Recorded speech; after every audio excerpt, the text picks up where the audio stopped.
যাকাতের শাড়ি জাকাতের লুঙ্গি বিতরণ করবে, মানুষের মধ্যে ভিডিও করে করে ফেসবুকে ইউটিউবের মধ্যে ছেড়ে দিবে, অমুকের ছেলে, অমুক নেতা, অমুক এমপি, অমুক চেয়ারম্যান সাহেব, অমুক এলাকার পার্টি নেতা, অমুক এলাকার লিডার, অমুক এলাকার জালেম, অমুক এলাকার অন্যায়কারী, অমুক এলাকার সুৎখোর যাকাত আদায় করলে জাতি তোমরা দেখো আল্লাহ রাব্বুল আলামিন বলতেছেন এই যাকাত আদায় করলে কোনো লাভ হবে না। আল্লাহ তাআলা বলেন আকিমুস সালাহ, তোমরা নামাজ আদায় করো, ওয়া আতুজ যাকাত, যাকাত যথাযথভাবে আদায় করো, ওয়া আতিউর রাসূল লাআল্লাকুম তুরহামুন, এবং তোমাদের রাসূল যা বলেছেন, যা করতে বলেছেন, যা থেকে নিষেধ থাকতে বলেছেন, যা করতে বলেছেন তা করো, আর যার থেকে নিষেধ করেছেন, বিরত থাকতে বলেছেন, সেটা থেকে বিরত থাকো। যদি এই কাজগুলো করতে পারো লাআল্লাকুম তুরহামুন, আমি আল্লাহ রাব্বুল আলামিন ঘোষণা দিতেছি, আমি আল্লাহ রাব্বুল আলামিন তোমাদের উপর রহমত বরকত নাযিল করব। সকলেই বলি সুবহানাল্লাহ। শুধু এতটুকুই নয়, যাকাত দিলে আল্লাহ রাব্বুল আলামিন আখিরাতে তার জন্য পুরস্কার রাখছেন। কুরআনুল কারীমে অন্য জায়গায় আল্লাহ তাআলা বলেন আকিমুস সালাতা ওয়া আতুজ যাকাত ওয়া মা তুকদ্দিমু লিআনফুসিকুম মিন খায়রিন তাজিদুহু ইনদাল্লাহ ইন্নাল্লাহা বিমা তা'মালুনা বাসীর। তোমরা নামাজ আদায় করো, যাকাত আদায় করো, ওয়া মা তুকদ্দিমু লিআনফুসিকুম মিন খায়রিন, যে সমস্ত ভালো কাজ তোমাদের জন্য আগে পাঠাইয়া দিয়েছো, অর্থাৎ দান সদকার মাধ্যমে, ভালো নেক আমলের মাধ্যমে, আখিরাতের খাজানায় তুমি যত নেক কাজ তুমি জমা করে করেছো, আল্লাহ রাব্বুল আলামিনের কাছে তোমরা মৃত্যুর পরে পাবা। এরপরে আল্লাহ রাব্বুল আলামিন কুরআনুল কারীমের অন্য জায়গায় বলেন ওয়াল মুকিমিনাস সালাতা ওয়াল মুতুনাজ যাকাতা ওয়াল মুমিনুনা বিল্লাহি ওয়াল ইয়াউমিল আখির, যারা নামাজ আদায় করলো, যাকাত ঠিকমতো আদায় করলো, আর যারা আল্লাহ রাব্বুল আলামিনের প্রতি ঈমান আনলো, আখিরাতের প্রতি ঈমান আনলো, বিশ্বাস করলো, আল্লাহ রাব্বুল আলামিন বলেন উলাইকা সানুতিহিম আজরান আযীমা, আমি আল্লাহ রাব্বুল আলামিন অবশ্যই অবশ্যই তাদেরকে মহা পুরস্কার দেব, যারা ঠিকঠাক মতো এই কাজগুলো করবে। আল্লাহ রাব্বুল আলামিনের পক্ষ থেকে মহা পুরস্কার। কি মহা পুরস্কার? শুধু এতটুকুই নয়, যাকাত যদি কোনো ব্যক্তি দেয়, আল্লাহ রাব্বুল আলামিন তার মালকে বাড়াইয়া দেয়। বাহ্যিকভাবে যদিও দেখি যাকাত আসছে আমার 1 লাখ টাকা, 2 লাখ টাকা যাকাত আসছে, 10 লাখ টাকা যাকাত আসতেছে, আমি 10 লাখ টাকা যদি যাকাত দেই তাহলে আমার সম্পদ কমে যাইতেছে, 10 লাখ টাকা কমে যাইতেছে। কিন্তু আল্লাহ তাআলা বলতেছেন না না, তুমি যদি সদকা করো, দান সদকা করো, যাকাত আদায় করো, তাহলে আমি আল্লাহ রাব্বুল আলামিন তোমার মালকে বাড়াইয়া দেব। সকলেই বলে সুবহানাল্লাহ। কুরআনুল কারীমের 21 নম্বর পারা 7 নম্বর পৃষ্ঠা সূরা রুমের মধ্যে আল্লাহ বলেন ওয়ামা আতাইতুম মির রিবাল লিয়ারবুয়া ফি আমওয়ালিন নাস ফালা ইয়ারবু ইনদাল্লাহ,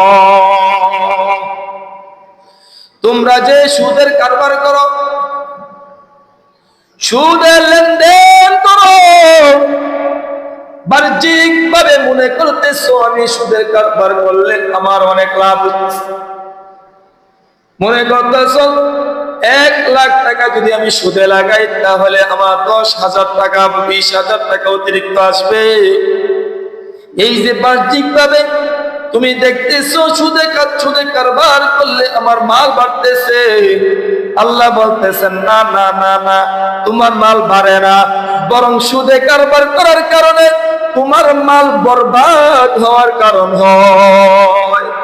তুমি মনে করতেছো সুদের মাধ্যমে তোমার সম্পদ বাড়তেছে, আমি আল্লাহ রাব্বুল আলামিন তোমাকে এমন একটা পরিস্থিতির সম্মুখীন করে দিব, এমন একটা বিপদ দিয়ে দিব, যেই বিপদের কারণে তোমার লক্ষ লক্ষ টাকা তোমার হাওয়া হয়ে যাবে, খরচ হয়ে যাবে। শুনে রাখো, সুদের মাধ্যমে তোমার মাল বৃদ্ধি হয় না, কিসের মাধ্যমে মাল বৃদ্ধি হয়? আল্লাহ তাআলার পরে সে বলেন, ওয়ামা আতাইতুম মিন যাকাতিন তুরিদুনা ওয়াজহাল্লাহ ফাউলাইকা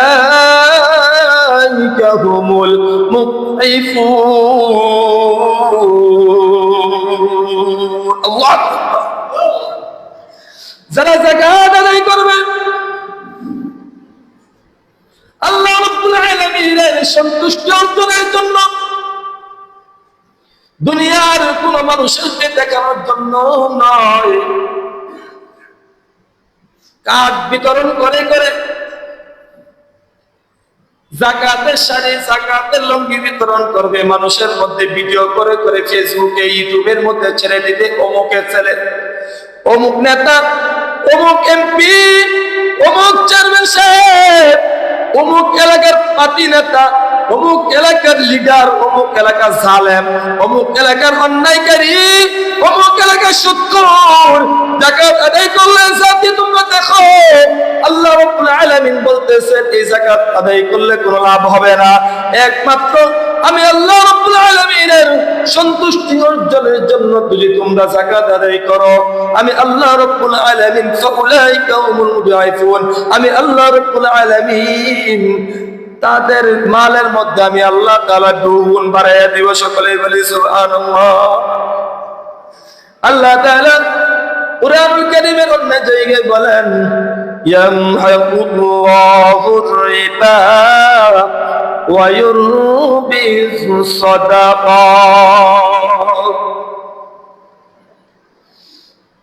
তোমরা সুদের কারবার করো, সুদের কারবার করলে মাল কমে যায়, আর ওয়ায়ুরবিস সাদাকাত, আর যাকাত যদি তুমি ঠিক মতো আদায় করো, আল্লাহ রাব্বুল আলামিন বলেন যাকাত দান সদকা তোমার মালকে বৃদ্ধি করে দিবে।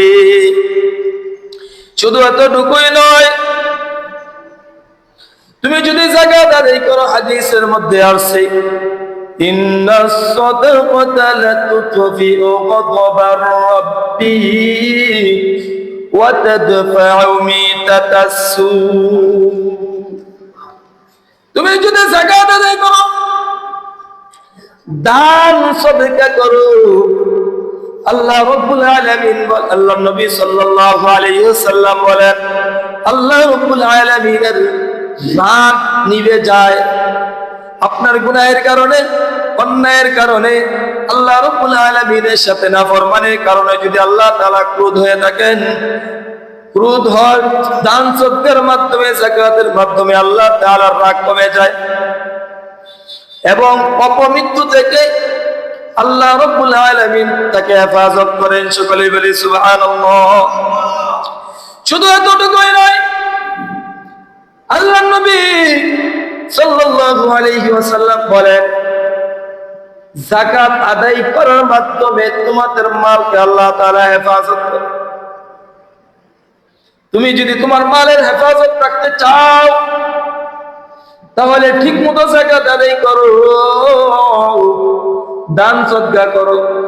হাদিসের মধ্যে আছে আনিল হাসান রাদিয়াল্লাহু তাআলা আনহু قال قال رسول الله صلى الله عليه وسلم حصنوا اموالكم بالزكاه। হে উম্মতে মুহাম্মাদি, শুনে রাখো, তোমরা যদি তোমাদের মালের হেফাজত করতে চাও তোমরা যদি তোমাদের মালকে নিরাপদ রাখতে চাও তাহলে শুনে রাখো, ঠিক মতো যাকাত আদায় করো, তাহলে দেখবা তোমার মালের হেফাজত হয়ে গেছে। তুমি যদি ঠিক মতো যাকাত আদায় করো তাহলে আল্লাহ রাব্বুল আলামিন তোমার মালের হেফাজত করবে। এই জন্য একটা ঘটনা শুনি। হ্যাঁ, খ্রিস্টান, তার বিশাল বড় ফ্যাক্টরি ছিল। তার ফ্যাক্টরির দুনো পাশেও বড় বড় ফ্যাক্টরি, একজাস্ট ফ্যাক্টরি। হঠাৎ শুনতে পাইল ফ্যাক্টরির মধ্যে আগুন লাগানো। ফ্যাক্টরি দুনো পাশে ওনার দুই পাশের ফ্যাক্টরির মধ্যে আগুন লাগা। তখন লোকজন বলতেছে ওই খ্রিস্টানকে, আপনি যে ঘরে বসে আছেন, আপনার দুনো পাশের ফ্যাক্টরিতে আগুন লাগছে, এখন আপনি এই দ্রুত সময়ের মধ্যে আপনার ফ্যাক্টরি যতগুলো মালামাল আছে তা আপনি হেফাজত করেন। ওই খ্রিস্টান বলতেছে, না না, আমি যাব না, আমার মাল কিছুই হবে না, আমার ফ্যাক্টরি কিছুই হবে না। সুতরাং সে নিরাপদে আছে, মাথায় কোনো পেরেশানির ছাপও নাই, কিছুই নাই, ঘরের মধ্যে বসে আছে। তিনি নিশ্চিত বলতেছে, নিশ্চিত ভাবে আমার ফ্যাক্টরিতে আগুন লাগবে না, যদিও দুনো পাশে জাস্ট দুইটা ফ্যাক্টরির মধ্যে আগুন, মাঝখানে তারটা, কিন্তু আগুন লাগবে না, সে নিশ্চিত বলতেছে। ঘরে বসে আছে, দৌড়াদৌড়ি করে না। আর আমি আপনি হইলেই যখন শুনতাম দুনো পাশে আগুন লাগতেছে, তখন মাথা ঠিক থাকতো না, ঠিক কিনা? তখন ওই খ্রিস্টান ঘরে বসে আছে, দেখা গেল দিন শেষে দেখা গেল যখন দুনো ফ্যাক্টরি আগুনে ছাই ছাই হয়ে গেল, কিন্তু ওই খ্রিস্টানের ফ্যাক্টরির মধ্যে আগুন লাগে না, আগুনের ছোঁয়াও লাগে না, কোনো কিছু পুড়েও নাই। তখন লোকেরা জিজ্ঞাসা করতেছে, আপনি এত নিশ্চিত ভাবে কেন বলতে পারলেন যে আপনার ফ্যাক্টরিতে আগুন লাগবে না, এটা নিশ্চিত? অথচ একসাথে লাগানো ফ্যাক্টরি যদি এরকম হয়তো দূরত্ব থাকতো, তাহলে কিছুটা বুঝতাম যে না, দূরত্ব আছে, সমস্যা নাই। কিন্তু একজাস্ট লাগানো ফ্যাক্টরি, তারপরও কেমনে আপনি নিশ্চিত ভাবে বললেন? তখন এই খ্রিস্টান বলতেছে, আল্লাহ সত্য, নবী সত্য, নবী বলছেন আসিনু আমওয়ালাকুম বিযাকাত, তোমরা যাকাতের মাধ্যমে তোমাদের মালের হেফাজত করো, নিরাপদ রাখো। এই জন্য নবী যেহেতু সত্য, আল্লাহ যেহেতু সত্য, যদি আমিও মুসলমান না, আমি নিজের মালের হেফাজতের জন্য প্রতি বছর সঠিকভাবে আমি যাকাত আদায় করেছি। যেহেতু আমি যাকাত আদায় করার ক্ষেত্রে কোনো কারচুপি করি নাই, কোনো কিছু করি নাই, কাটাকাটি করি নাই, কম দেই নাই, উল্টা আমি চাইলে বেশি দিছি, কম দেই নাই। যেহেতু আমি দিছি নিশ্চিত ভাবে আমার মালের হেফাজতের জন্য, সুতরাং নবী যদি সত্য হয়ে থাকে, আল্লাহ যদি সত্য হয়ে থাকে, তাহলে আমার মালের কিছু হবে না। এই জন্যই আমার মালের কোনো কিছু হয় নাই। এই জন্য দেখা যাবে, এই দেখেন বিভিন্ন জায়গায়, কারখানায়, মার্কেটে, বড় বড় ফ্যাক্টরিতে আগুন লাগে, খোঁজ নিয়ে দেখেন ঠিক মতো যাকাত আদায় করে।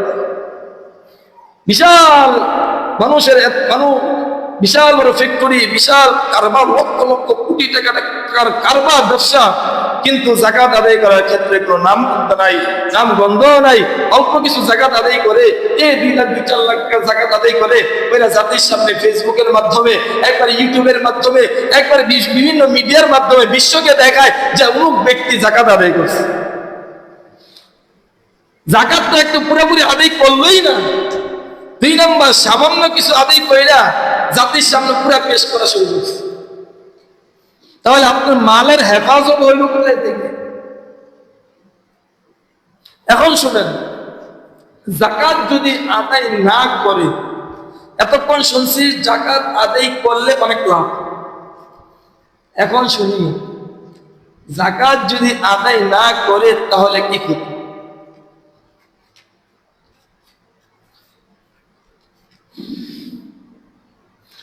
আল্লাহ রাব্বুল আলামিন কুরআনুল কারীমে সূরা তাওবার মধ্যে বলেন, ইয়া আইয়ুহাল্লাযীনা আমানু ইন্না কাসীরাম মিনাল আ'বার والرهبان ليأكلون أموال الناس بالباطل ويصدون عن سبيل الله আল্লাহ তাআলা বলেন, হে ঈমানদাররা, ইন্না কাসীরাম মিনাল আহবার, কিছু নেতা আছে, কিছু পাতি নেতা আছে, কিছু ক্ষমতাশীল আছে, যারা মানুষদের থেকে সম্পদ অন্যায়ভাবে ভক্ষণ করে, জুলুম করে। নেতা হওয়ার আগেই, নির্বাচন হওয়ার আগেই নিজের ক্ষমতা দেখাইতে দেখাইতে গরিবদের সম্পদ পর্যন্ত ভক্ষণ করে নিতেছে। এক এলাকায় মাত্র একটা মহিলা এবং তার একটা মেয়ে নিয়ে সন্তান একটা ছোট একটা ঘরের মধ্যে থাকে। অনেক কষ্ট করে গরিব মানুষ ছোট একটা জায়গা, এই জায়গায় থাকে, কিন্তু নেতা হওয়ার আগে এলাকার মধ্যে পাতি নেতা যারা আছে, নেতা হওয়ার আগেই ওই ব্যক্তিদের, ওই গরিব মানুষ বড় লোক হলে তো, ক্ষমতাশীল হলে তো কিছু নিতে পারবে না, বরং গরিবদের উপর জুলুম করে। গরিব ব্যক্তির ঘরে এসে ঘর ভাঙা শুরু করে দিয়েছে। যখন প্রতিবাদ করেছে, প্রতিবাদ করলে ওই নেতা তার দলবল নিয়ে এসে তাদেরকে ঘর থেকে, তাদেরকে মারধর করে, তাদেরকে এলাকা থেকে বের করে দেয়। আল্লাহ তাআলা বলেন, এই যে পাতি নেতারা, শুনে রাখো, এই চেয়ারম্যান মেম্বার, এই অন্যায়ভাবে জুলুমকারীরা, ক্ষমতায় যারা আগে ছিলেন, যারা ক্ষমতায় পাওয়ার আশা আছেন, সকলকে বলতেছি, যারা ক্ষমতায় যাওয়ার আশাও নাই, স্বাভাবিকভাবে আছেন, মধ্যবিত্ত আছেন, স্বাভাবিকভাবে চলতে চান, আমি তাদেরকেও বলতে চাই, আল্লাহ তাআলা এদেরকেই বলতেছেন, ইন্না কাসীরাম মিনাল আহবার, যারা পাতি নেতা আছে, যারা নেতা আছে, যারা ক্ষমতাশীল আছে, তারা কি করে, লা ইয়াকুলুনা আমওয়ালান নাস, তারা মানুষের মাল অন্যায়ভাবে ভক্ষণ করে। এরপরে আল্লাহ তাআলা বলেন, ওয়া ইয়াসুদ্দুনা আন সাবিলিল্লাহ, তারা আল্লাহ রাব্বুল আলামিনের রাস্তায় খরচ করা থেকে বাধা প্রদান করে। আল্লাহ তাআলা বলেন, ফাবাশশিরহুম বিআযাবিন আলীম, তারা এইভাবে সম্পদ জমা করলো, তারা ঠিকঠাক মতো আবার যাকাতও আদায় করলো না। এরপরে আল্লাহ বলেন, ওয়াল্লাযীনা ইয়াকনিজুনা আয-যাহাবা ওয়াল ফিদ্দা, যারা স্বর্ণ রূপা জমা করলো, হক ভাবেও জমা করুক বা অন্যায় ভাবেও জমা করুক, ওয়াল্লাযীনা ইয়াকনিজুনা আয-যাহাবা ওয়াল ফিদ্দাতা ওয়ালা ইউনফিকুনাহা ফি সাবিলিল্লাহ, যারা সম্পদ জমা করলো, স্বর্ণ রূপা, টাকা পয়সা, অর্থ সম্পদ যা কিছু আছে জমা করতে লাগলো, আর আল্লাহর রাস্তায় খরচ করলো না, যাকাত ঠিক মতো আদায় করলো না। আল্লাহ তাআলা বলেন, হে নবী, আপনি বলে দিন, ফাবাশশিরহুম বিআযাবিন আলীম, তাদেরকে যন্ত্রণাদায়ক শাস্তির সুসংবাদ দিন। এরপরে আল্লাহ রাব্বুল আলামিন বলেন, ইয়াওমা ইউম্মা আলাইহা ফি নারি জাহান্নাম ফাতুকুয়া বিহা জিবাহুহুম ওয়া জুনুবুহুম ওয়া যুহুরুহুম, কিয়ামতের ময়দানে তুমি যে সম্পদ জমা করলা, এই সমস্ত সম্পদকে একসাথে করে গরমে আগুনে জ্বালানো হবে, গলানো হবে। ইয়াউমা ইউম্মা আলাইহা ফি নারি জাহান্নাম, জাহান্নামের আগুন দিয়ে সমস্ত সম্পদকে গলানো হবে। বলাইয়া আল্লাহ তাআলা বলেন ফাতুকুয়া বিহা জিবাহুহুম ওয়াজনুহুম ওয়াসহুরুহুম, যে তোমার পিঠের মধ্যে, তোমার কপালের মধ্যে, তোমার শরীরের অঙ্গ প্রত্যঙ্গের মধ্যে আল্লাহ তাআলা এই গরমের সীসা আল্লাহ তাআলা তোমার শরীরের মধ্যে ঢেলে দিবে। সম্পদ জমা করে না, অন্যায় ভাবে আল্লাহ জুলুম করে, আপনার অত্যাচার, আপনার জুলুমের কারণে সমাজের মানুষ বসবাস করতে পারে না, বরং আপনি যখন এলাকা থেকে দূরে সরে যান তখন মানুষ আপনার জন্য খুশি হয়, বলে এলাকার আজকে দেশটা, আজকে এই সমাজটা একটু নিরাপদ হয়েছে, এখন শান্তিতে বসবাস করতেছি। এই চিন্তা যদি সমাজের মানুষ করে, আপনার জীবনে বেঁচে থাকার থেকে মরে যাও। সম্পদ জমা করতেছেন, হালাল ভাবে করেন, অন্যায় ভাবে কেন করবেন? অন্যায় ভাবে তো করলেন তো আরো বিশেষ শাস্তি, হালাল ভাবে জমা করলেন কিন্তু খরচ করলেন না, দিনের রাস্তায় খরচ করলেন না, যাকাত ঠিক মতো আদায় করলেন না, এই সম্পত্তি কিয়ামতের ময়দানে আপনার বিরুদ্ধাচরণ করবে। এরপরে বলেন, এই যে তোমাদের কি গরম সীসা দিয়ে সেক দিবে, যে সেক দিবে, এরপরে সম্পদ বলতে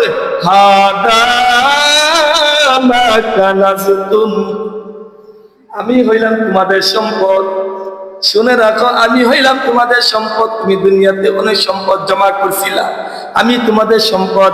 এতটুকুই নয়, আল্লাহ রাব্বুল আলামিন, আল্লাহ নবী সাল্লাল্লাহু আলাইহি ওয়াসাল্লাম হাদিসের মধ্যে আছে, মান আতাহুল্লাহু মালান ফালাম ইউদ্দি যাকাতাহু মুকসিলা লাহু ইয়াওমাল কিয়ামাতি শুজাআন আফরাহু লাহু যাবিবাতানি ইউতাওবিকুহু ইয়াওমাল কিয়ামাতি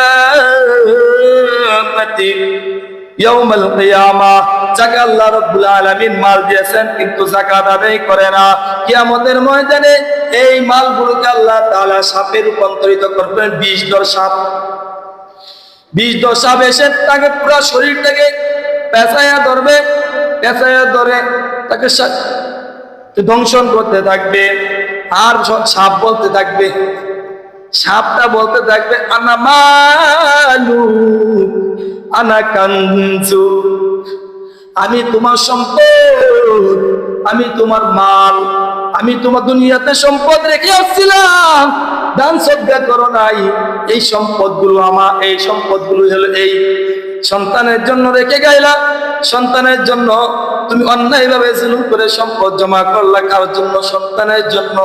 কিয়ামতের ময়দানে এই সম্পদগুলোই বলবে, সম্পদগুলোই একটা সাপ হয়ে আকার ধারণ করবে, দংশন করতে থাকবে আর বলতে থাকবে আনা মালুক আনা কানজু। কার পিছনে পড়েছি? মুসলমান বান্দা, আল্লাহর গোলাম। কোন মালের পিছনে পড়েছি? যে মাল কিয়ামতের ময়দানে আপনার আমার বিরুদ্ধাচরণ করবে, এই মালের জন্য কি আমি এত কিছু করতেছি? শুধু এতটুকুই নয়, আল্লাহ নবী সাল্লাল্লাহু আলাইহি ওয়াসাল্লাম বলেন, এই হাদিসটা বলার পরে আল্লাহ নবী সাল্লাল্লাহু আলাইহি ওয়াসাল্লাম বলেন, ওয়ালা ইয়াহসাবান্নাল্লাযীনা ইয়াবখালুনা বিমা আতাহুমুল্লাহু মিন ফাদলিহি বাখিলু বিহি ওয়ালা ইয়াহসাবান্নাল্লাযীনা ইয়াবখালুনা বিমা আতাহুমুল্লাহু মিন ফাদলিহি হুয়া খায়রুল লাহুম বাল হুয়া শাররুল লাহুম সাইয়ুতাওয়াকুনা মা বাখিলু বিহি ইয়াওমাল কিয়ামাহ।